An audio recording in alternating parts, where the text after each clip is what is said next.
মূসা আলাইহিস সালামকে আল্লাহ রাব্বুল আলামিন নবুয়ত দিলেন।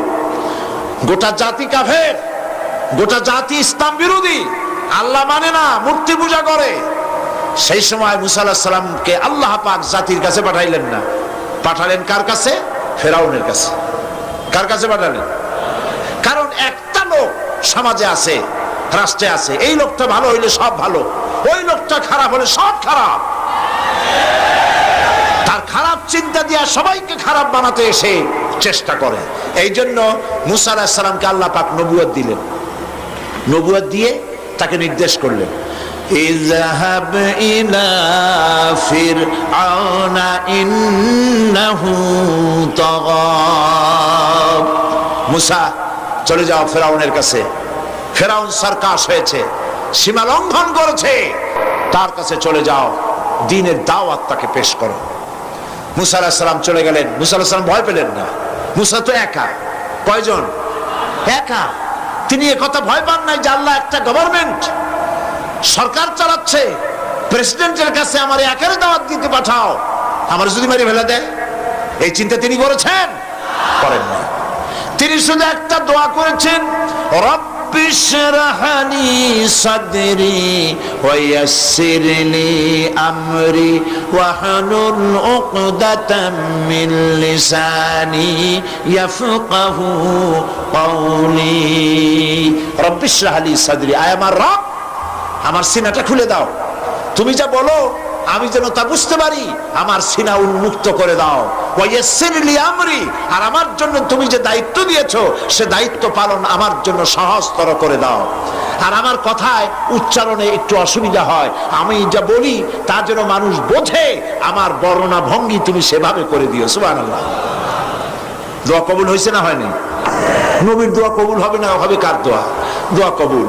হযরত মূসা আলাইহিস সালাম ফেরাউনের কাছে গেলেন আর বললেন, দেখো অনেকদিন তো রাজত্ব করলা, মানুষের উপরে নিজের মন গড়া আইন চাপাই দিছো, এখন শোনো আল্লাহ পাক আমাকে নবী করেছেন, আমি তোমার কাছে একটা দাওয়াত নিয়ে আসছি, তুমি পড়ো লা ইলাহা ইল্লাল্লাহ। ফেরাউনের অর্থ বোঝে নাই, কি বলেন? বুঝেছে, ফেরাউন বুঝেছে, 100% বুঝেছে। ফেরাউন সঙ্গে সঙ্গে রিয়াক্ট করেছে। ফেরাউন বলছে, তুমি বলো কি, আমার বাড়ির দুধ কলা খাইয়া বড় হইছো, এখন আমার ইলা শিখাইতে আসছো? মা আলিমতু লাকুম মিন ইলাহিন গায়রি, আমি জানি না আমি ছাড়া আরো কোন ইলাহ থাকতে পারে। এখন আপনারা চিন্তা করেন ইলাহের মানে কি? আমরাও কিন্তু অনেকে বুঝি না। আমাদের এখানে যত লোক বসে আছেন, হ্যাঁ আপনারা বুঝতে পারেন, কিন্তু অনেক লোকে বোঝে না। ইলাহ মানে শুধু উপাস্য নয়, ইলাহ মানে শুধু মাবুদ নয়। ইলাহ শব্দের অর্থ হচ্ছে আইনদাতা। ইলাহ মানে মাবুদ, উপাস্য, আইনদাতা, বিধানদাতা যাকে বলা হয় তার নাম ইলাহ। এবং সে কথাই আল্লাহ পাক শিখাই দিয়েছেন, লা ইলাহা ইল্লাল্লাহ। আইন তুমি তৈরি করতে পারবে না। আইন তৈরি করার মালিক কে? মানুষ বানাইছে কে? আপনার বাড়ি বিবাহ, এই বিবাহে আপনি লক্ষ লক্ষ টাকা খরচ করে নানান ধরনের রান্না বান্না ইত্যাদি করেছেন। খুলনা থেকে একটা লোক এসে যদি বলে, ভাই সাহেব শুনলাম আপনার মেয়ের বিয়া, আমি আসলাম, এত মেহমান আপনি দাওয়াত দিয়েছেন, তরকারিতে লবণ দিতে মনে থাকে কিনা, সেই জন্য আমি আসছি, লবণ নিয়ে আসছি। এই লোকটার মস্তিষ্ক সম্পর্কে সুস্থতার ধারণা করবে কেউ? মেয়ের বাপ বলবে যে তোমার কি মাথা খারাপ, স্ক্রু সব টাইট আছে না ঢিলা, লক্ষ লক্ষ টাকা খরচ করছি, আমি নুন দিয়ে বাকি থুইছি তোমার জন্য, খুলনা থেকে এসে নুন দেবা ঢাকায়। পৃথিবীর সৃষ্টি করলেন আল্লাহ, মানুষ সৃষ্টি করেছেন আল্লাহ, আইন তৈরি করবে তোমার বাবা।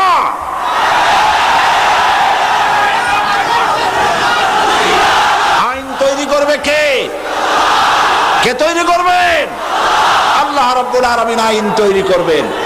আরেকটি জিনিস লক্ষ্য করুন, এই পৃথিবীতে, থামুন, এই পৃথিবীতে একটা গাধার তৈরি করা আইন আর একটা গাধাই কিন্তু মানে না, ঠিক কিনা? একটা ষাঁড় আর একটা ষাঁড়ের আইন মানে না। গ্রামে দেখেন না, বিলের মধ্যে অনেক ষাঁড় ঘুরে বেড়ায়, একটা ষাঁড় তার ঠ্যাগ উচড় করে বলল, ভাইয়ের আমার, বোনের আমার, এই বিলের মধ্যে কেউ ডাক দিতে পারবে না আমি ছাড়া। আর সব ষাঁড়েরা গরুরা লেজ উঠো করে দৌড় মারলো। একটা গরুর আইন মানে না, একটা ব্যাঙের আইন মানে না, একটা বানর আর একটা বানরের আইন মানে না। আর তোমরা আশরাফুল মখলুকাত মানুষ, কার বাজানে কি আইন তৈরি করেছে সে আইন মানতে পৃথিবীর মানুষ বাধ্য নয়। মানুষ সৃষ্টির সেরা, আইন মানবে আল্লাহ। চিল্লায় বলো কার? কারণ হচ্ছে আল্লাহই জানেন এই পৃথিবীর মানুষের চলার জন্য, বলার জন্য, তার অর্থনীতি, তার সমাজনীতি, তার রাজনীতি কিভাবে চলবে আল্লাহর চাইতে বেশি কেউ ভালো বলতে পারে না। এই জন্য আল্লাহ পাক বলেছেন লা ইলাহা ইল্লাল্লাহ। এই কথা কে শিখাচ্ছেন? জোরে বলুন। আল্লাহ পাক শিখিয়েছেন, ঘোষণা করো লা ইলাহা ইল্লাল্লাহ। আমাদের জিকির আজগার, যারা জিকির আজগারে শেখানো হয়, লা ইলাহা আস্তে, ইল্লাল্লাহ জোরে, কলবের উপরে মারো। এখন ইল্লাল্লাহ এত জোরে জোরে মারা হয়, তাতে কলব থাকলেও পারে, গেলেও পারে। আপনার চার আঙ্গুল একখান কলজা, এর উপরে জব মেরে আপনি করবেনটা কি? পয়গম্বরেরা চার আঙ্গুল কলজার উপরে জব মারে নাই, পয়গম্বরেরা লা ইলাহা ইল্লাল্লাহ ধাক্কা মেরেছেন ফেরাউনের গদির উপরে। ইব্রাহিম আলাইহিস সালাম লা ইলাহা ইল্লাল্লাহ বলে ইল্লাল্লাহর জব মেরেছেন, নমরুদের রাজতখ্ত উল্টে গেছে। মুহাম্মদ রাসূলুল্লাহ সাল্লাল্লাহু আলাইহি ওয়াসাল্লাম লা ইলাহা ইল্লাল্লাহ বলেছেন, আবু জাহেলের মুষ্টি সাফ হয়ে গেছে। এর নাম কলেমার জিকির। ফেরাউনের কাছে যখন গেছে, ফেরাউন তখন বুঝতে পেরেছে। ফেরাউন তখন বলছে মা আলিমতু লাকুম মিন ইলাহিন গায়রি, আমি তো জানি না আমি ছাড়া আর কোন ইলাহ আছে। আমি কি গল্প শোনাচ্ছি না কোরআনে আছে? আমি জানি না আমি ছাড়া কোন ইলাহ আছে। তুমি সংযত হও, এই ইলাহের দাওয়াত নিয়ে আর কখনো আসবে না। আবার যদি ইলাহের দাওয়াত নিয়ে আসো, লা আজআলান্নাকা মিনাল মাসজুনিন, আমি তোমাকে কারারুদ্ধ করে রাখবো। ফেরাউনের গোষ্ঠীরা সবসময় জেলের ভয় দেখায়, ঠিক কিনা? কিন্তু মুসারা জেল ভয় পায় না। জেল মুসলমানদের পায়ের জুতা, ফাঁসির মঞ্চ মুসলমানদের গলার জুতার ফিতার মতো, ফাঁসির মঞ্চের গলার দড়ি মুসলমানদের ফুলের মালার মতো। এগুলিকে মুসলমানেরা পরোয়া কোনোদিন করে নাই। হযরতে মুসা আলাইহিস সালাম বলছেন, বেটা আমারে তুমি ভয় দেখাও জেলে, তুমি আমারে চেনো নাই। আমি মুসা কালিমুল্লাহ, আল্লাহর সাথে কথা কই, আমি আল্লাহর পয়গম্বর। তোর জেলের পরোয়া আমি করি না। মুসা আলাইহিস সালামের সাথী নাই, সঙ্গী নাই, লোক নাই, জন নাই। মুসা আলাইহিস সালাম বসে আছেন। আল্লাহ প্রশ্ন করছেন, ওয়ামা তিলকা বিয়ামিনিকা ইয়া মুসা। মুসা আলাইহিস সালামের কথা আল্লাহ কোরআন শরীফে কত জায়গায় বলছেন, সুবহানাল্লাহ। খুব আদরের নবী। মুসা তোমার ডান হাতে ওটা কি? মুসা আলাইহিস সালাম বললেন, হিয়া আসায়া, এটা আমার একটা লাঠি। এই লাঠি দিয়া আমি ভর করে দাঁড়াই, এই লাঠি দিয়া আমি পাতা পাড়িয়া ছাগলের খাওয়াই, এই লাঠি দিয়া আমার ভেড়া ছাগল ইত্যাদি অন্যান্য প্রাণী থেকে হেফাজত করি, এই লাঠি দিয়ে আরো অনেক কাম করি। এখন প্রশ্ন হচ্ছে, আল্লাহ জিজ্ঞেস করলেন এটা কি? উনি বলবেন এটা লাঠি, এত কথা কইলেন কেন? এই যে পাতা পাড়ি, এই করি সেই করি, এত কথা বলার দরকার কি? দরকার এই জন্যে মুসা আলাইহিস সালামের সাথে আল্লাহ প্রথম কথা বলতেছেন। মুসা আলাইহিস সালাম চাইলেন এইটা জিজ্ঞেস করে লাঠি বলে যদি ছাড়িয়ে দিই, তাহলে আল্লাহ যদি আর কথা না কয়, একটু কথা লম্বা করি। আল্লাহর সাথে কথা বলার যে মজা, সুবহানাল্লাহ, তিনি লম্বা করলেন। আল্লাহ বললেন, লাঠির যে ফজিলত তুমি বলছো ওইটা আছে, কিন্তু আর একটা জিনিস আছে লাঠির মধ্যে যা তুমি জানো না, তুমি লাঠিটা ফালাই দাও। মুসা আলাইহিস সালাম লাঠি ফালাই দিলেন। লাঠি যখনই ফেললেন, হিয়া হাইয়াতুন তাসআ, বিরাট সাপে পরিণত হয়ে গেল, অজগর হয়ে গেল। মুসা আলাইহিস সালাম ভয় পেয়ে গেলেন। নবী হোক আর যাই হোক, সাপ দেখলে কেনা ভয় পায়?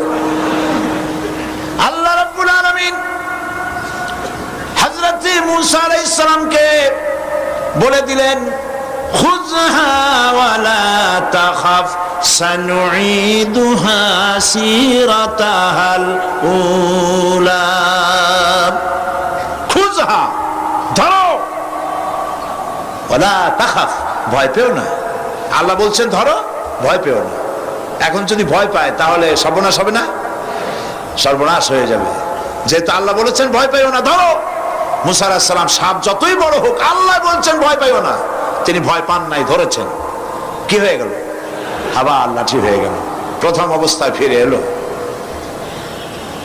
সেই জন্য আল্লাহ পাক মুসলমানদেরকে কোরআনে অনেক বুঝাইছেন, তোমরা বাতিলে ইসলামের শত্রুদের চক্রান্ত তোমাদের কাছে অনেক বড় বলে মনে হয়। কি জানি বিশাল বাংলাদেশের ঈশান কোণে মেঘ জমা হয়ে গেছে, না জানি কোন সময় লন্ডভন্ড হয়ে যায়, সর্বনাশ হয়ে যায়। তারা দলবদ্ধভাবে এগিয়ে আসছে ইসলাম ধ্বংস করে দেওয়ার জন্য। আল্লাহ কয় না, কিছুই না। ইন্না কায়দাশ শায়তানে কানা দাঈফা। শয়তানের চক্রান্ত আসলে দুর্বল। আল্লাহ বলছেন ওগুলো শয়তান, যারা ইসলামের বিরোধিতা করে এগুলো কি? চিল্লায় বলো। আল্লাহ বলে শয়তানদের চক্রান্ত দুর্বল। বাড়িওয়ালার শক্তি বেশি না চোরের শক্তি বেশি? 50টা চোর আসছে বাড়ির চতুর্দিকে, বাড়িওয়ালা ছোট্ট ছেলে, বড় লোক বাড়ির মুরব্বিও লাগবে না, ছোট্ট ছেলেটার জানলাটা তালাম করে খুলে বলবে কে রে? বলার সাথে সাথে 50টা চোর দৌড় দিয়ে বুড়িগঙ্গায় পড়বে, ঠিক কিনা? সুতরাং তোমরা বাড়িওয়ালা, এই যে যারা আমার সামনে বসে আছেন সব বাড়িওয়ালা, হুঙ্কার মারো, দৌড়ে দিল্লি বেলায় যাবে ইনশাআল্লাহ। ইন্না কায়দাশ শায়তানে কানা দাঈফা। আল্লাহ পাক বলছেন শয়তানের চক্রান্ত আসলেই দুর্বল। শয়তানের চক্রান্ত কি? দুর্বল। আল্লাহ পাক বলছেন রাসূল যখন কষ্ট পাচ্ছিলেন, ইসলামের দাওয়াত দিতে গিয়ে যখন কষ্ট পাচ্ছিলেন, আল্লাহ পাক বলেছেন ইন্নাকা বিআয়ুনিনা, ও নবী আপনি তো আমার চোখের সামনে, আপনি চিন্তা করছেন কেন? সুবহানাল্লাহ। আল্লাহ যদি বলেন আপনি আমার চোখের সামনে, দুনিয়া একদিকে চলে যাক, আমি একা যথেষ্ট। আল্লাহ পাক বলছেন আলাইসাল্লাহু বিকাফিন আবদা, আমি কি আমার বান্দার জন্য যথেষ্ট নই? আপনারা বলেন অবশ্যই যথেষ্ট। আল্লাহর প্রশ্ন, আলাইসাল্লাহু বিকাফিন আবদা, আমি আমার বান্দার জন্য যথেষ্ট নই? সারা পৃথিবী একদিকে চলে যাক, আমি আল্লাহর কালেমা উঁচু করে নিয়ে দাঁড়িয়ে থাকবো, মরে যাব, শহীদ হয়ে যাব, আল্লাহর পথ থেকে 1 ইঞ্চি সরে যাব না। এর নাম হচ্ছে ইসলাম। এই ইসলাম প্রতিষ্ঠার জন্য পয়গম্বরেরা চেষ্টা করেছেন। বাধা দিয়েছে কারা? রাষ্ট্র শক্তি। কারা বাধা দিয়েছে? ফেরাউন বাধা দিয়েছে। সব কথা এখানে আছে। এটা কি? এখানে সব কথা আছে। বাধা দিয়েছে ফেরাউন। শেষ পর্যন্ত বাধা দিয়া কি হলো? জিতলো কে? ফেরাউন না মুসা আলাইহিস সালাম? কে জিতেছে? মুসা আলাইহিস সালাম জিতেছে। ফেরাউনের গোষ্ঠী সুবাইয়া আল্লাহ বিদায় করে দিয়েছে। এবার আল্লাহর নবী মুহাম্মদ রাসূলুল্লাহ সাল্লাল্লাহু আলাইহি ওয়াসাল্লাম এবার কালেমার দাওয়াত তুললেন। 40 বছর বয়স হলো। 40 বছর বয়স পূর্ণ হওয়ার পর যখন তিনি নবুয়ত পেলেন, নবুয়ত পায় জনগণের সামনে এসে বললেন, ইয়া আইয়ুহান নাস কুলু লা ইলাহা ইল্লাল্লাহ তুফলিহু। প্রথম দাওয়াত, জাতির প্রতি নবীর প্রথম দাওয়াত। সুবহানাল্লাহ বলুন। ইয়া আইয়ুহান নাস, হে মানব মণ্ডলী, শোষিত নির্যাতিত মানবতা, মানুষের নির্যাতন থেকে যদি বাঁচতে চাও, মানুষের শোষণ থেকে যদি বাঁচতে চাও, দুনিয়া শান্তি পেতে চাও, আখিরাতে জাহান্নাম থেকে মুক্তি পেতে চাও, পড়ো, ঘোষণা করো, লা ইলাহা ইল্লাল্লাহু মুহাম্মাদুর রাসূলুল্লাহ। এই কালেমা আবু জাহেল, আবু লাহাব, উতবা, সাহেবা বুঝছিল না বুঝে নাই? বলেন বুঝছিল কি না? বুঝছে। বুঝার পর প্রথমে চিন্তা করলো এত বড় খারাপ কথা। লা ইলাহা ইল্লাল্লাহ মানে হলো কারো আইন চলবে না, কারো বিধান চলবে না, আল্লাহটা চলবে। তাহলে আমরা যে রাজনীতি করি, সমাজ চালাই, আমাদের তো কোনো মূল্যই থাকবে না। সুতরাং এই লোকটাকে, একদিন তো ভালো ছিল, এখন তো মুশকিল হয়ে গেল।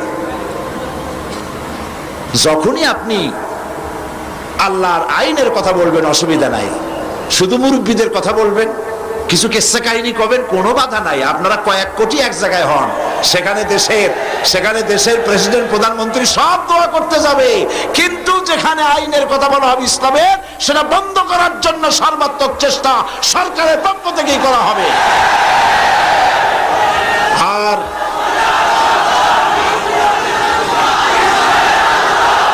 পয়গম্বরেরা রাসূল করিম সাল্লাল্লাহু আলাইহি সাল্লাম যখন এই দাওয়াত দিলেন, আবু জাহাল, আবু লাহাব, উতবা, সাইবা বুঝে নাই নাকি? বুঝছে। আবু জাহাল, আবু সুফিয়ান, উতবা, সাইবারা আবু তালেবের কাছে গিয়ে প্রশ্ন করেছেন, আবু তালেব, আপনি মুহাম্মদ সাল্লাল্লাহু আলাইহি ওয়াসাল্লামকে বলুন তিনি যেন লা ইলাহা ইল্লাল্লাহর দাওয়াত না দেন। এজন্য তিনি যদি সোনা চায়, টাকা পয়সা চায়, সুন্দরী করে নারী যদি চায়, যা চাইবেন তাই দেওয়া হবে, তবুও যেন লা ইলাহা ইল্লাল্লাহর দাওয়াতটা তিনি না দেন। হুজুর রাজি হয়েছিল। আল্লাহ নবীর কাছে যখন এই প্রশ্ন উঠল, নবীজি তখন বললেন, আমার চাচাজি শুনুন, ওরা যেটা দিতে পারে সেটা তো ভালো কথা, যেটা দিতেই পারে না এমন জিনিসও যদি আমার হাতে তুলে দেয়, যেমন আকাশের সূর্যটা ধরে এনে ওরা যদি আমার ডান হাতে তুলে দেয়, আকাশের পূর্ণিমার চাঁদ ধরে এনে ওরা যদি আমার বাম হাতে তুলে দেয়, এর বিনিময়ে আমি আল্লাহর নবী মুহাম্মদ রাসূলুল্লাহ এক মুহূর্তের জন্য তাওহীদের দাওয়াত বন্ধ করে দেব না। সব যুগে পয়গম্বরদেরকে রাষ্ট্রশক্তি বাধা দিয়েছে, তারপরে যারা দাওয়াত নিয়ে এসেছে তাদেরকেও রাষ্ট্রশক্তি বাধা দিয়েছে, দেয় নাই? দিয়েছে। ইমাম আবু হানিফা রাহমাতুল্লাহ আলাইহির কথা বলছি, গতকাল বলেছিলাম 8 বছর পর্যন্ত কারারুদ্ধ করে তাকে রাখা হয়েছিল। হযরত ইমাম হাম্বলকে, আহমদ বিন হাম্বলকে মারা হয়েছিল। মুজাদ্দিদ আল ফিসানি রাহমাতুল্লাহ আলাইহিকে জেলের মধ্যে ঢুকানো হয়েছিল। অপরাধ কি? অপরাধ হচ্ছে সরকারের দ্বীন ইলাহির বিরোধিতা করেছিলেন। সরকারের নিয়ম ছিল এই, দরবারে ঢোকার সময় মাথা নিচু করে ঢুকতে হবে, কুর্নিশ করে ঢুকতে হবে। দ্বীন ইলাহি তারা তৈরি করেছেন, উনি এটার বিরোধিতা করেছেন, হযরত মুজাদ্দিদ আল ফিসানি রাহমাতুল্লাহ আলাইহি। তারপরে জাহাঙ্গীরের সময় মুজাদ্দিদ আল ফিসানি রাহমাতুল্লাহ আলাইহিকে ডাকা হলো তার দরবারে, সামনে ছোট্ট একটা গেট করা হলো যাতে করে ঢোকার সময় মাথা নিচু করে ঢুকতে হয়। এটা এই জন্য করা হয়েছে যাতে তিনি মাথা নিচু করে ঢুকবেন, আর সরকারের পক্ষ থেকে বলা হবে আপনি যেটার বিরোধিতা করছিলেন আপনি তো মাথা নিচু হয়ে ঢুকলেনই বাদশার দরবারে। মুজাদ্দিদ আল ফিসানি রাহমাতুল্লাহ আলাইহি যখন আসলেন দরবারে, এই গেটের মধ্যে দিয়ে ঢুকতে হবে বিষয়টি তিনি দেখে বুঝতেই পেরেছেন যে বিষয়টা কি। তিনি মাথা দিয়ে ঢুকলেন না। তিনি বীর মুজাহিদ ছিলেন, বেপরোয়া ছিলেন, মাথা দিয়ে ঢুকলেন না বাদশার সামনে গেটের ভেতরে। মাথা না দিয়ে সর্বপ্রথম নিজের পাওখানা ঢুকায় দিয়ে তারপরে বডি ঢুকালেন। এই অপরাধে তাকে কারারুদ্ধ করে রাখা হলো, জেলখানায় পাঠানো হলো। কয়েক মাস যাওয়ার পরে জেলার চিঠি লিখেছি বাদশার কাছে, প্রশাসনের কাছে খবর পাঠিয়েছি, আপনারা কারে জেলে পাঠিয়েছেন? জেল হলো চোর ডাকাতের জায়গা, জেল হলো দস্যু বদমাশের জায়গা। এমন লোককে পাঠিয়েছেন যার সংস্পর্শে জেলের মধ্যে যত কয়েদি ছিল তাহাজ্জুদের নামাজ পড়ে, 5 ওয়াক্ত নামাজ পড়ে, আল্লাহর জিকির আজগার করে আমার জেলখানা এখন সমস্ত জেলের কয়েদিগুলি আল্লাহর ওলিতে পরিণত হয়ে গেছে। জাহাঙ্গীর রাতের বেলায় স্বপ্ন দেখছেন এক জ্যোতির্ময় মহাপুরুষ তার সামনে, তিনি তার জীবনীতি তিনি লিখছেন, তোজকে জাহাঙ্গীরি কিতাবের নাম। তিনি বলছেন স্বপ্নে দেখছি এক জ্যোতির্ময় মহাপুরুষ আমার সামনে, আমি সালাম দিলাম তিনি জবাব দিলেন না, মুসাফা করতে চাইলাম তিনি হাত দিলেন না, কদমবুসি করতে গেলাম তিনি পিছিয়ে গেলেন। আমি জিজ্ঞেস করলাম আপনি কে? আমার সৌভাগ্য আপনার দেখা হয়েছে আপনার সাথে আমার এই স্বপ্নের মধ্যে, কিন্তু আপনার পরিচয় পেলাম না, আপনি কে? আপনি আমার সালামের জবাব দিলেন না, হাত দিলেন না। স্বপ্নের ভিতরে তিনি বলছেন ওই জ্যোতির্ময় মহাপুরুষ আমাকে ডেকে বললেন, জাহাঙ্গীর তুই আমারে চিনবি না, আমি বিশ্বনবী মুহাম্মদুর রাসূলুল্লাহ সাল্লাল্লাহু আলাইহি ওয়াসাল্লাম, আমি জানতে এসেছি আমার মুজাদ্দিদকে আর কতদিন তোর জেলখানায় আটকায়া রাখবি। পরের দিন তাকে ছেড়ে দেওয়া হলো এবং জাহাঙ্গীর তার কাছে তওবা করলেন, মুরিদ হলেন। পরবর্তী সময় জাহাঙ্গীরের জীবন চরিত্র ভিন্নভাবে ইতিহাসে চিত্রিত হয়েছে। আমার বলার উদ্দেশ্য এই, চিরটা কাল ইসলামী আন্দোলনের বিরোধিতা করেছে প্রতিষ্ঠিত সরকার, কোনদিন সাহায্য করে নাই, সব সময় বিরোধিতা করেছে। কারণ ইসলাম যারা প্রতিষ্ঠিত করতে চায় তাদের সাথে তাদের মিল হয় না। ওরা চায় মন গড়া আইন দিয়ে দেশ শাসন করতে, শোষণ করতে, বাড়ি একটার জায়গায় 10টা করতে, গাড়ি 5টার জায়গায় 15টা করতে চায়। আর ইসলাম যদি ক্ষমতায় আসে, এই শয়তানি বদমাশি চলবে না, জিনা চলবে না, ব্যভিচার চলবে না, লুটপাট চলবে না, কোন দেশের 5টা গোলাম হওয়া চলবে না। এই জন্যে তারা বাধা দিয়েছে, এই জন্য তারা বাধা দিয়েছে। 2 নম্বরে নবীদেরকে বাধা দিয়েছে কারা মনে আছে? পুঁজিপতি ধনাঢ্য ব্যক্তিরা বাধা দিয়েছে। এই পুঁজিপতি ধনাঢ্য ব্যক্তিরা বাধা দিল কেন? কারণ হচ্ছে তারা পুঁজি দিয়ে গরিবকে শোষণ করত।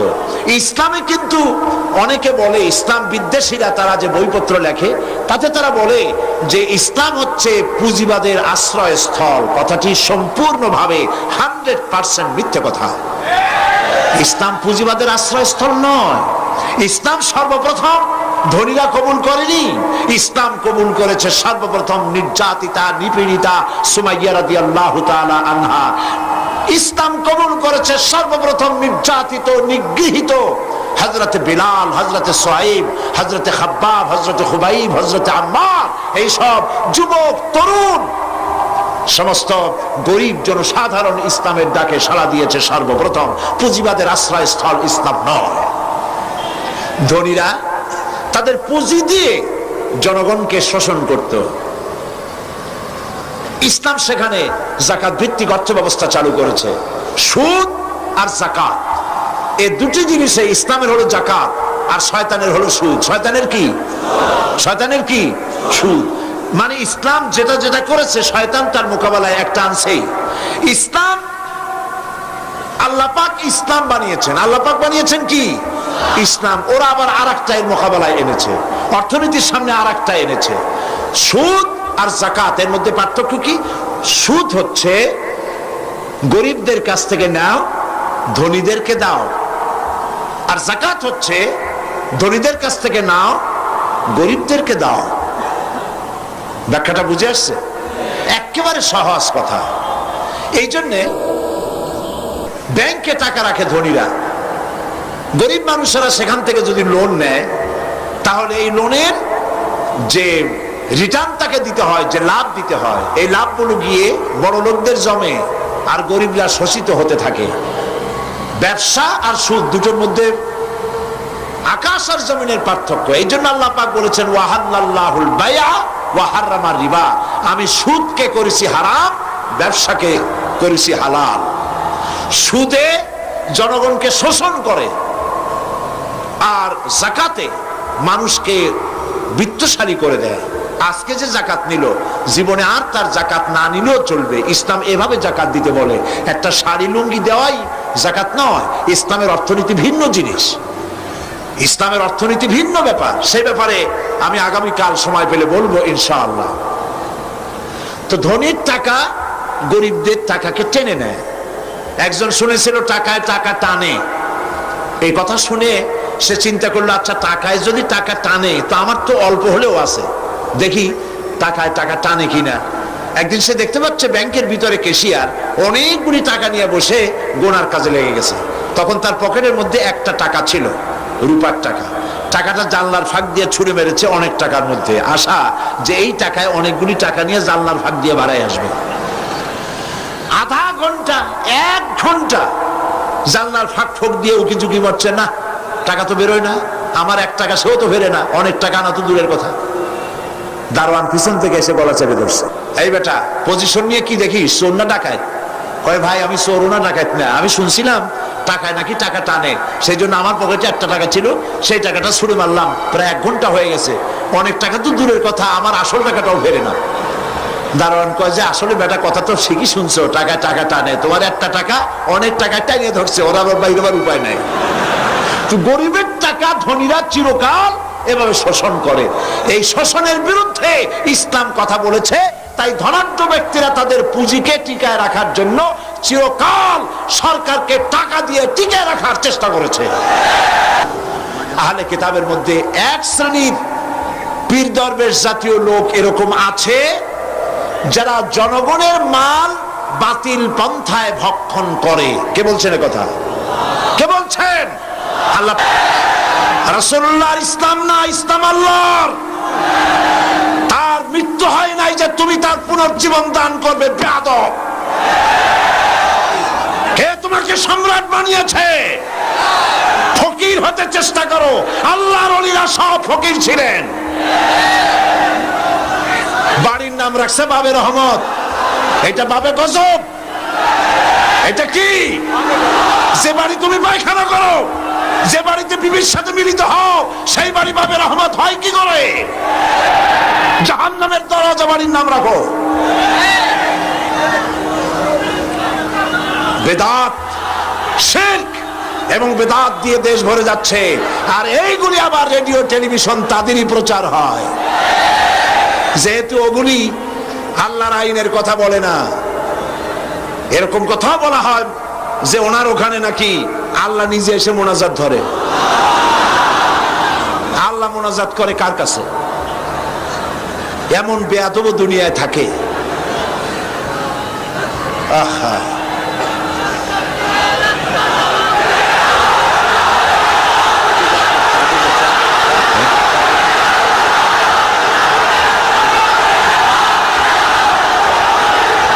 সুতরাং আজ এক শ্রেণীর ব্যবসায়ী নিজেদের ব্যবসার জন্য তারা এই বেদাত এবং শিরক চালু করছে, শিরকের কথা চালু করছে, বেদাত চালু করছে। মুসলমানদেরকে আজ একথা বুঝতে হবে, শিরক হচ্ছে মস্ত বড় অপরাধ।